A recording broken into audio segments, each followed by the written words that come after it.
to Country Gardens Memphis Facebook page. By popular request, I have been asked over and over again to do a video on how to make the perfect container garden.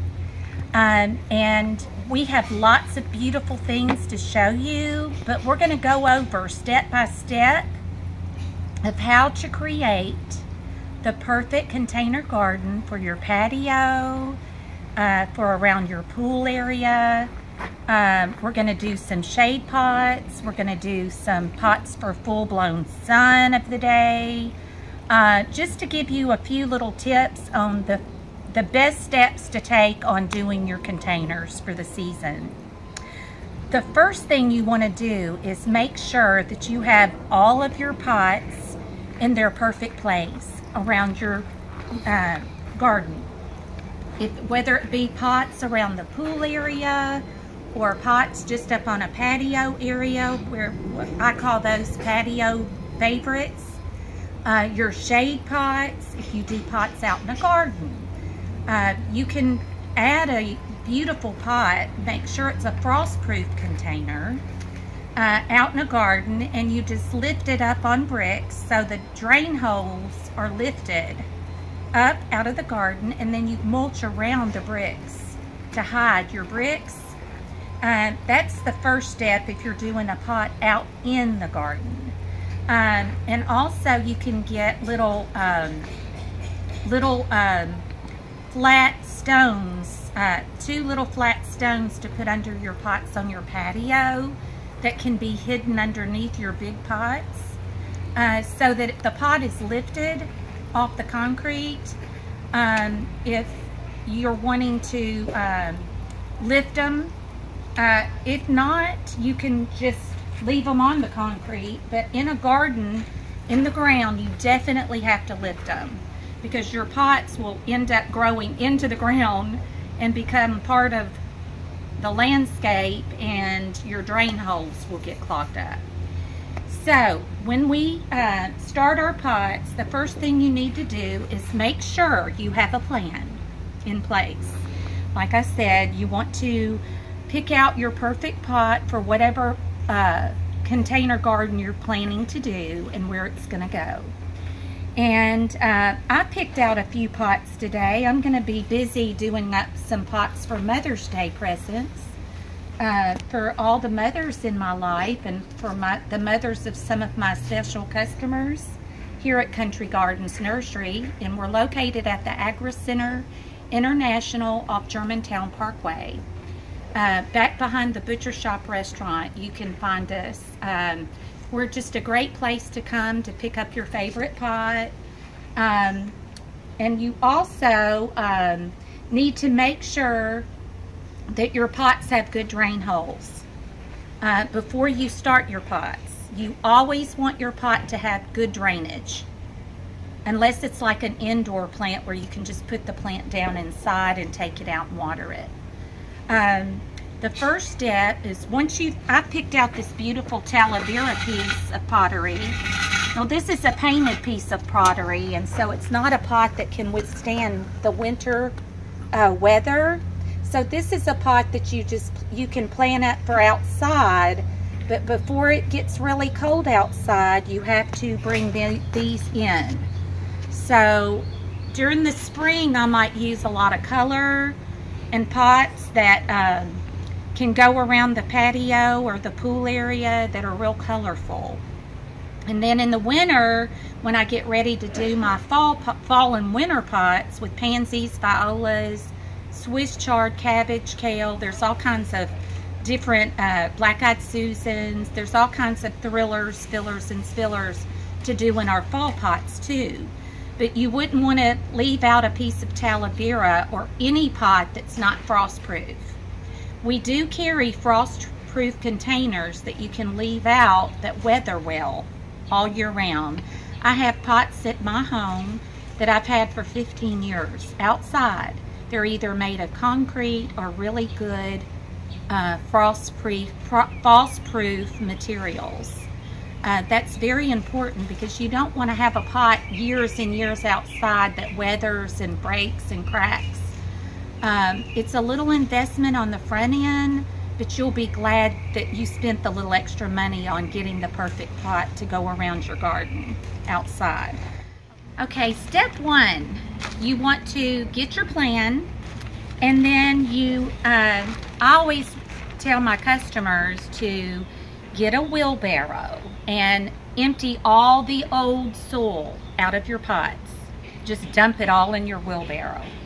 You need to clean it and get all the yucky stuff out, and you're going to use that as your filler soil to fill. If you have big pots, you can use last year's soil as a filler soil in the bottom half of your pot, and then you only put your new wonderful soil on the top part of your pots around your new roots of your plants.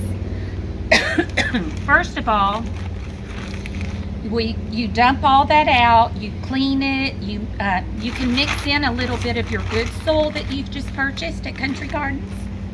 And then before you start filling your pots with your filler soil, we recommend using a coffee filter to cover your drain holes. Just simply take a coffee filter, put it over your drain hole. We'll pretend that this good soil here is my last year's soil. And you start filling your pot halfway full. And I'm going to put a plant, a thriller plant, that is in a 10-inch or a 3-gallon pot. So I'm just going to fill it about that much because I want my filler dirt to be down in the bottom of the pot, and then I want to cover the whole root system of my thriller plant that I'm going to use in this pot. I want it to be surrounded by this wonderful soil. You know, a plant in a pot will only really do as good as the soil that you put it in, okay? This is a wonderful, wonderful pro-mix soil that we use for all of our container gardens here at Country Gardens. And it's just rich. I mean, we have it imported from Holland. A friend of ours, his family is one of the largest soil distributors in the whole world. This bag has 4 different languages on it, but it's rich and it's got all this good nutrients, and it's got crushed up coconut shells, extra peat. Its numbers are way above the standard, so there's just no comparison.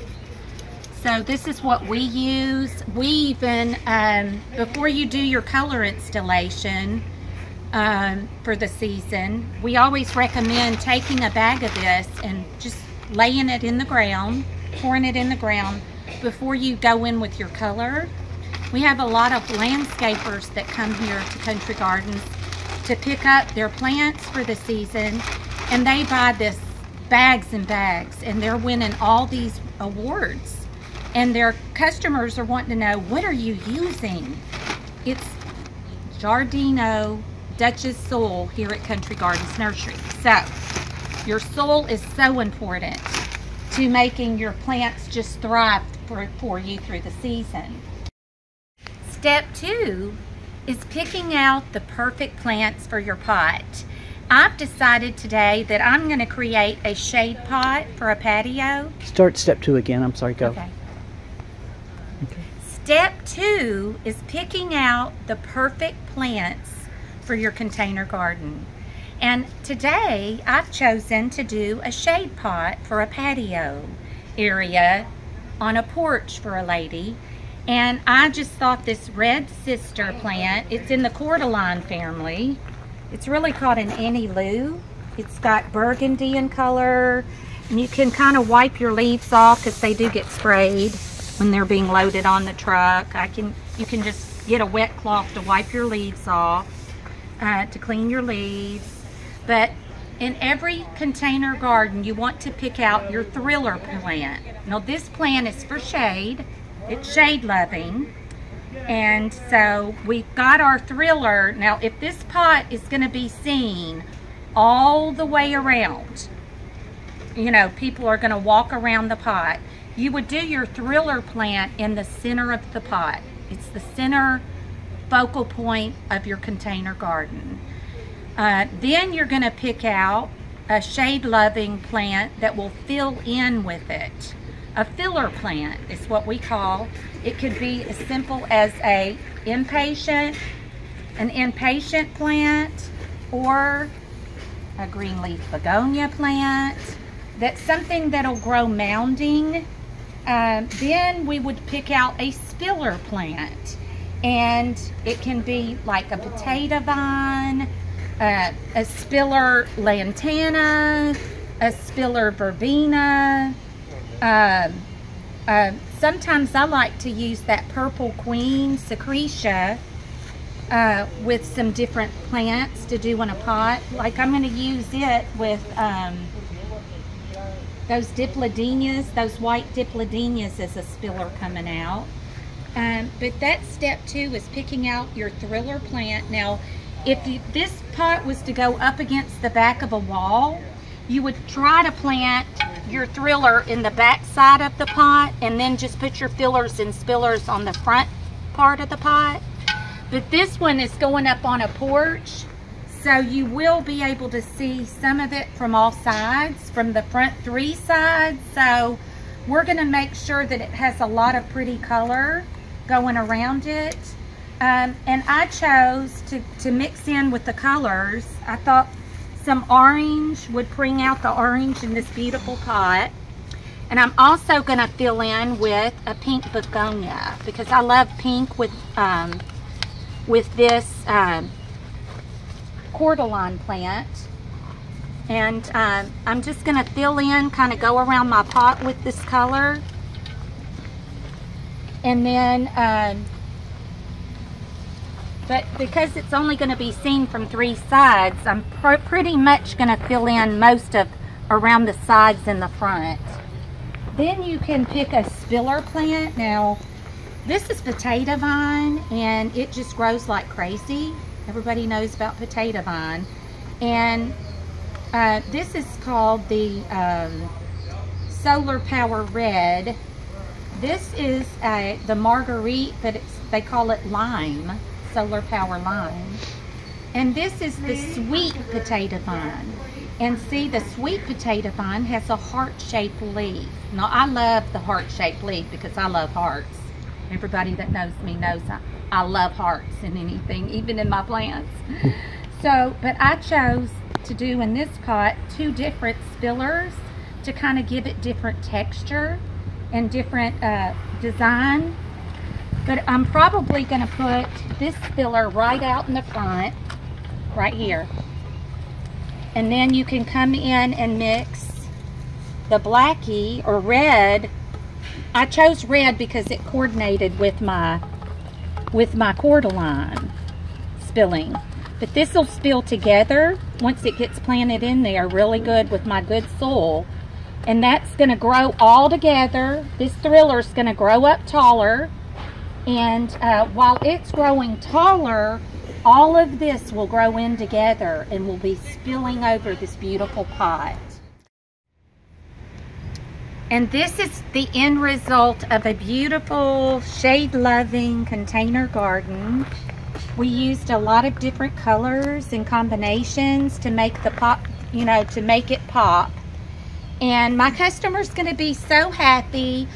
But I would just like to tell you, there's all kinds of different container gardening that you can do.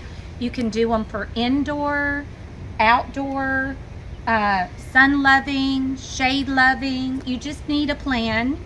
Bring your plan to us with what size pots you have, and we have a great professional team of designers that will help you put your pots together.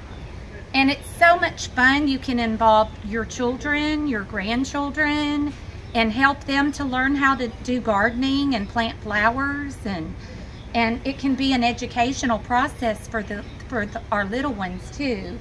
But I just want to kind of show you, I love this little mossy container. I just stuck 3 bromeliads for a lady to put on her her little bar in the kitchen for a little focal point. This bromeliads make great indoor or shade-loving outdoor containers for color in the garden. I wanted you to see, we call this the ocean bowl. I used, this is in the Sansevieria family. This is a starfish. Sansevieria makes great shade garden or indoor garden. Sansevieria. This is called the shark fin starfish, and we put a little fernwood Sansevieria here. That's 3 different types of varieties of fernwood.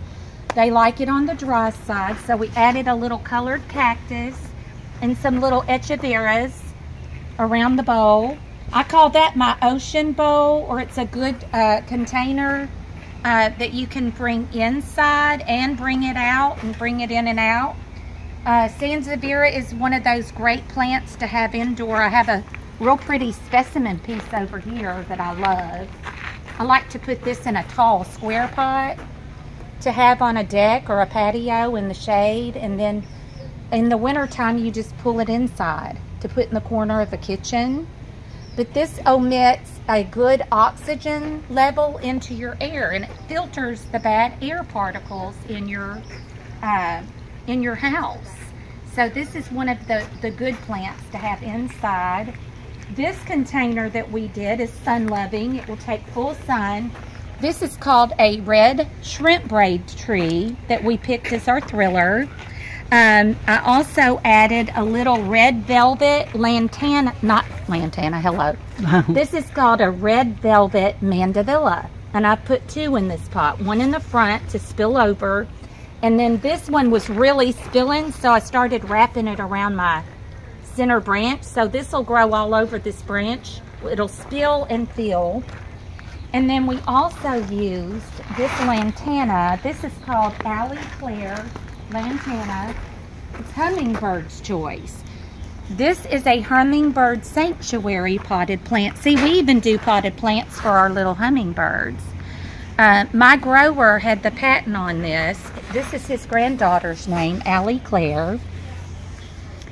Hummingbird choice, and it's a mounder. It's dwarf. So it'll mound, and the more sun it gets, it'll just get redder and redder. And our little hummingbird friends just love it. So if you have a hummingbird garden, you definitely need this piece somewhere in that garden. And in this pot, I did the velvet red mandevilla, which is a vine. And I did 2 6-inch in this pot. And this one I'm gonna have wrap around my tree here. It's starting to wrap around. So when it grows up, it'll fill in and spill out. I also used one of the Alley Claire red lantana, and then I also have some white scabola. I like to use plants that give you a different kind of texture, so when they grow in together, it'll really give you a wow factor. I like wow factor potted plants. So, and then some other plants that are great to use are the dipladenia bush, which dipladenia is in the mandevilla family. It's just they like the same kind of care, well-drained, moist soil. We get them in red, we get them in pink and white. And this plant is very forgiving. It's a plant that you can plant if you have a second home somewhere. You can plant them in your pots at your second home, and God waters them, and they are very forgiving. They like it on the dry side. If you overwater a plant, a dipladenia or mandevilla, their feet go to mush and they'll die on you. There are so many great plants to use as your thriller plant when you're picking out your favorite plants to go in your containers. And we bring in, how many people have seen a multi-lantana column? Our grower tries to do all the most innovative new things that come on the market, and he grew us some multicolored lantana columns that this piece is sold, but the gentleman was very nice to let me show y'all.